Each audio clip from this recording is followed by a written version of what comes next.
Several years ago, many users of both Audacity and the Classic Shell open source software programs encountered some rather unusual activity on their computers after attempting to install them from a particular file hosting website.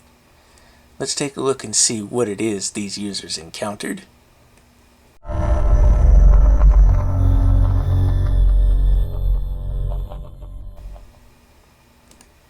So here in Viral Rewind, I've got a Windows 10 virtual machine running here, and I've got both the version of Classic Shell that these people were having trouble with and the clean copy of version 4.3.0 that was supposed to be hosted. And the website in question is FossHub, and FossHub is a big file hosting website specifically for open source software packages like Classic Shell and Audacity. Got hacked, and they replaced the Classic Shell and Audacity installer packages with basically infected versions of them that did some rather malicious stuff to their computers that we're going to look at here. So first we're going to look at the clean version and the infected version side by side in their details, trying to show some of the initial signs that something is off about them. So here is our clean Classic Shell package. Trying to bring up the properties. This virtual machine is a little slow for some reason on this hard disk. And here is our infected one.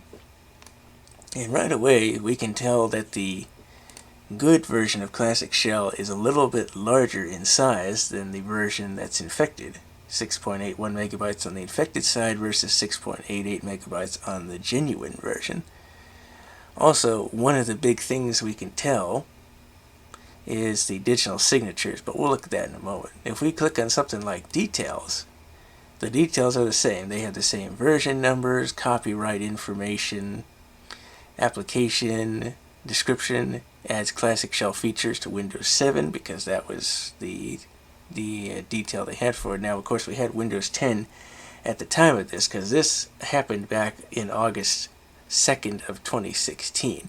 So Windows 10 had just been out for a year, I should say. And I think they just did an anniversary update which took Classic Shell off, and a lot of people had to reinstall it, which prompted part of the reason that a lot of users got infected with this, particularly with Classic Shell.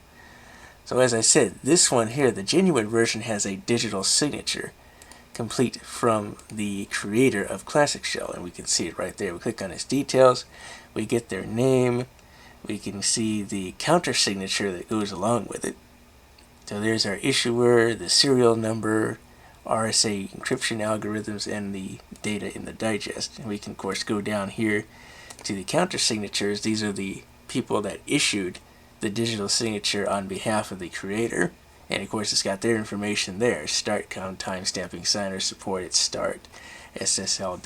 So this is pretty much definitive of being genuine when you have the digital signature and counter signature on the application, as opposed to the infected one here that has no digital signatures at all.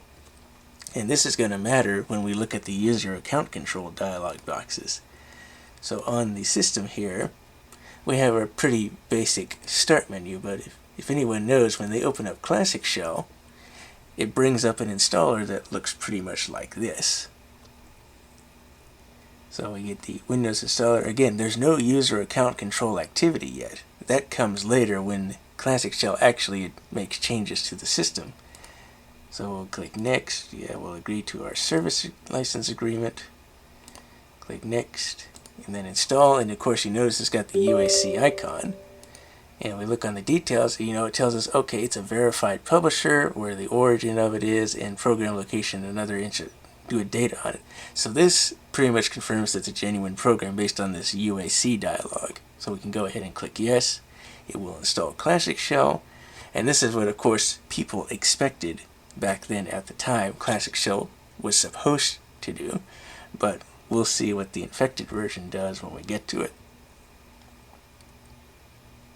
Now let's register our modules. Okay, we don't need to look at the README file. Set up the configuration. Click OK. And now, of course, when we look at our menu, it should now look different, and we'll have the Windows 7 kind of menu interface. Classic Shell is installed correctly. And that's what we'd expect.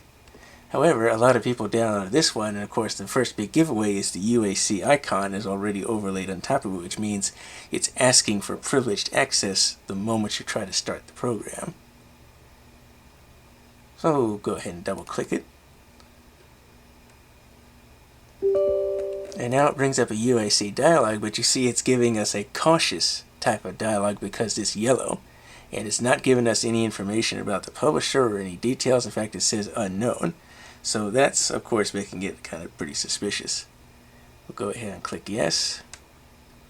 And it brings up this command window, which comes up and then pops away. It's like, well, what's going on there? That's not right. And of course, people would probably dismiss it as a fluke, like the program was broken or something when they downloaded it. And they may try to download it again and still get the same result. So what we're going to do now is we're going to act like one of these users that probably assumed, okay, maybe we need to restart the computer or something. Maybe something's wrong with the operating system. So let's go ahead and restart Windows.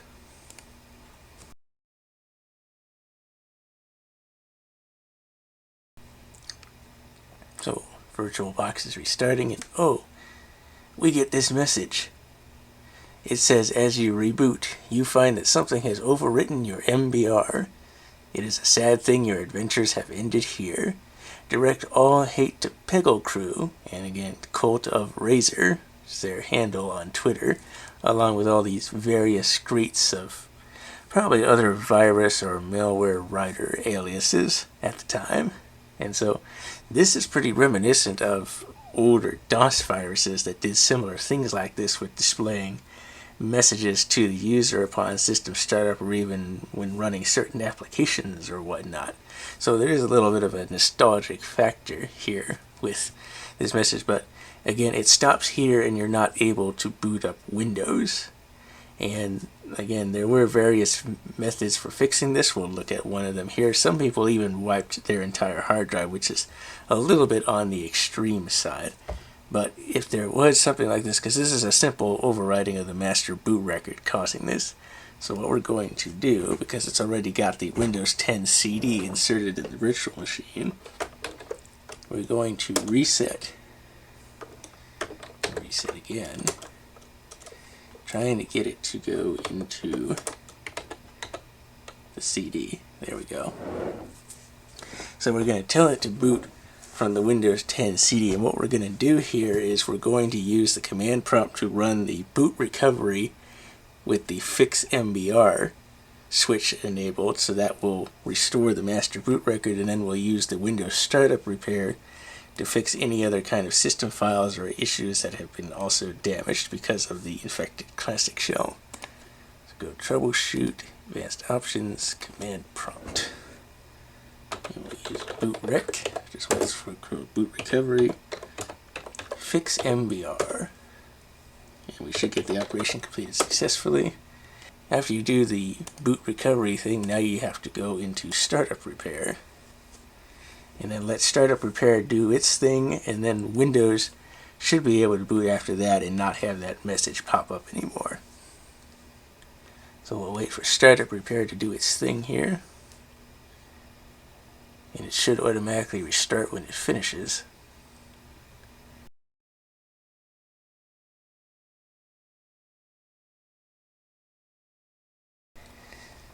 And there we have it. Windows is backloaded and the problem has been corrected. So the fix was very simple back then. It's just many users may not have been known how to do it. In fact, there was a whole forum on Classic Shell about the issue being brought up and all the various fixes, and of course there was an entire Reddit thread as well on the entire subject.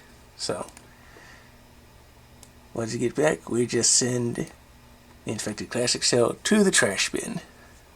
Hey guys, Brian here. Do me a favor and click that like button down below, and while you're at it, go ahead and click the subscribe button and hit that notification bell so you don't miss out on any new content when I post it. See you guys in the next one.